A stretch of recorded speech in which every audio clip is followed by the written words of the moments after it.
So it's been a little bit. I thought I'd give a update on my greenhouse. We've got the tomatoes, which are looking quite amazing.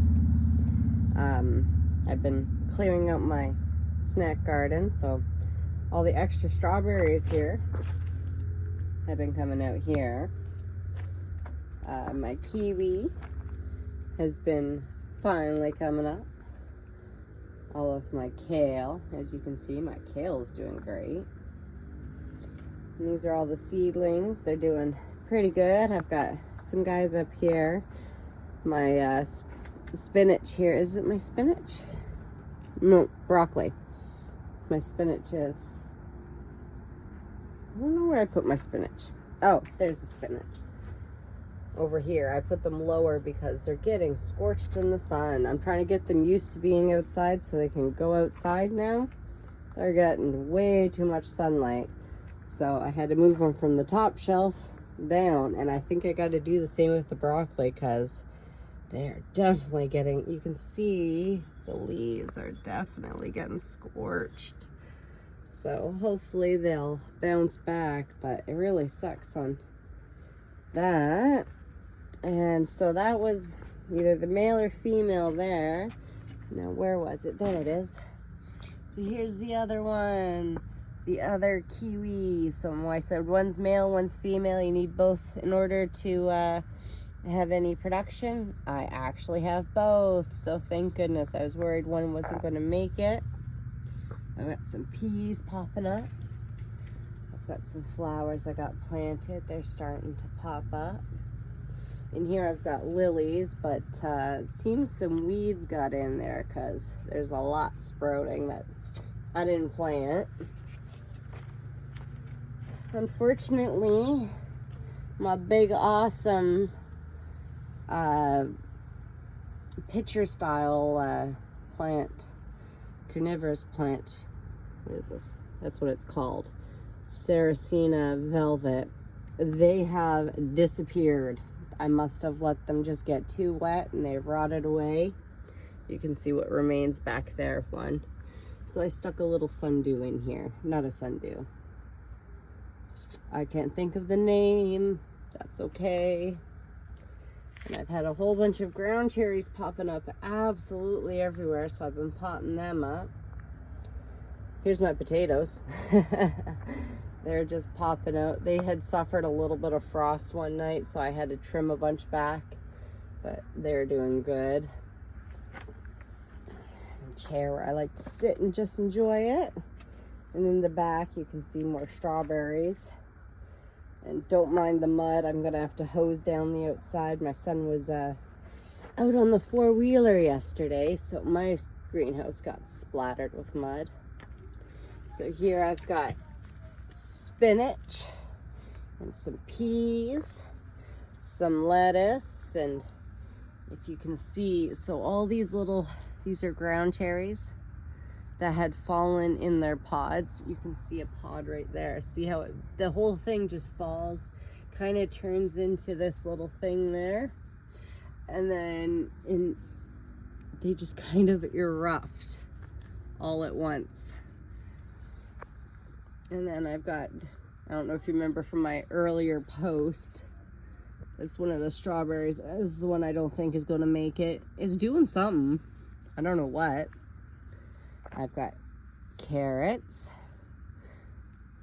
And then here I've got a cantaloupe. This one's my sadder looking cantaloupe. I've been sitting it here so it gets a little bit more isolated attention.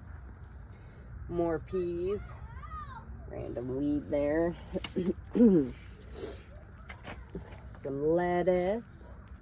And then this is a cucumber that must have just fallen and decided to start all on its own.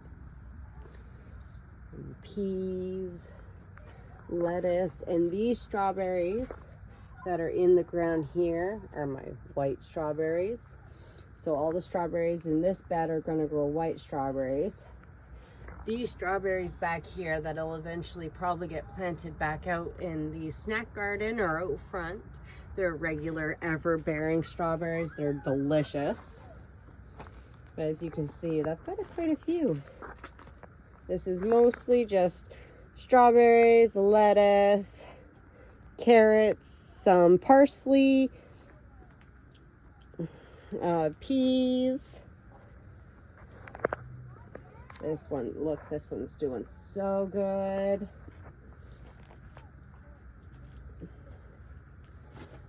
And back here, I've got some cabbage.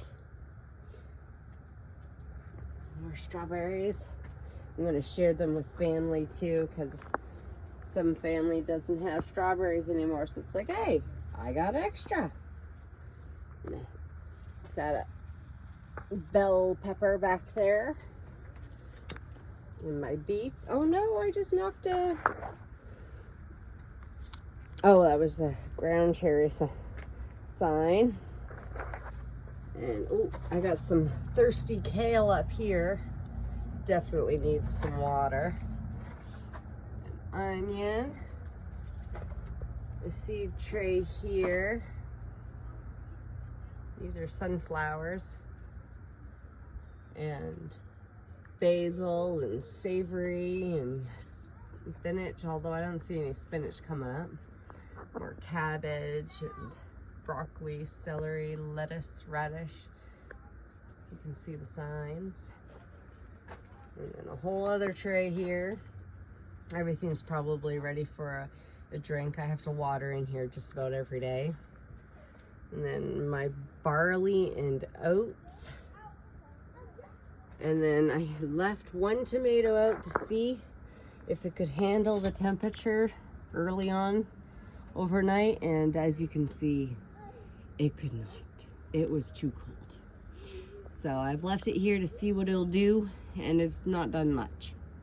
But the nights have gotten a little bit warmer and have been able to handle it. Because these guys over here haven't come in for a few nights now. They've been out for a week. Hanging out next to my hazelnut tree. I love my hazelnut tree. So that is the greenhouse right now. She's looking pretty good. So step back here so you can get a good little sweep. Yeah. And that's my greenhouse now. My favorite place to hang out. Getting down, even when it drops below 0, it still stays about, if it drops down to like -2, it stays about +2 in here. And that's in Celsius. But I've had a few nights of like 6 degrees in here, so I can leave. When it's 6 degrees, the tomatoes and these guys can stay out. But when it gets a little bit colder, they gotta come in. Otherwise, everything else is pretty happy.